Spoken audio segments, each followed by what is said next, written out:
اعمالکم امالکم ستاسو عملونه ستاسو بادشاهان دي.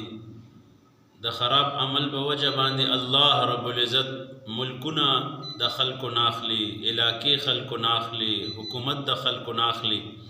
د سپین واقعیا تاریخ په کتابونو کې لیکلې ده چې سپین ولې مغلوبه شو. د دې خپل نوم اندلس چې کله په انګریز غالب شو، حمله پې وکړه، د 2 لکو انګریزانو نه زیات نو پورا سپین دا تقریبا 98% مسلمانان او 2% اجتماعي طور سره دا غیر مذهب.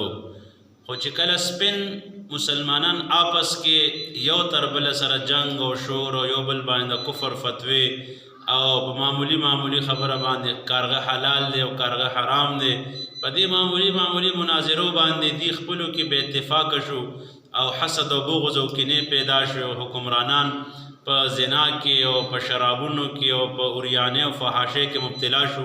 الله په انګریز غالب کو او سپین کې 800 کاله مسلمانانو حکومت کړو. 800 کاله په نوم باندې یادېږي. 800 کاله پاکستان اوسه پورې 100 کاله نه دي پوره شوي. څومره مدارس، څومره علما، څومره خانقاهانې، څومره مساجد، څومره علما، څومره حفاظ او 800 کاله چې پاکستان رسی، بیا د مدارسو تعداد ګوره، بیا د مسلمانانو تعداد ګوره، د مساجدو تعداد ګوره. 800 کاله مسلمانانو خواري کړې وه، د خپل لاس کتابونه لیکلیو، هغه انګریزانو په اوبو کې واچول، سی وسوځول. 50 کاله کتابخانې سوځېدې، اورونه لګېدلي او سمندر کې، نیرونو کې، دریابونو کې اوبه دغه واچول کتابونه، هغه د تورې صحیح قلمونو هغه اوبه بالکل تورې بهېدې. زما محترمو دا څه وجه وه چې مسلمانان په خپله عیاشۍ فحاشۍ کې مبتلا شو.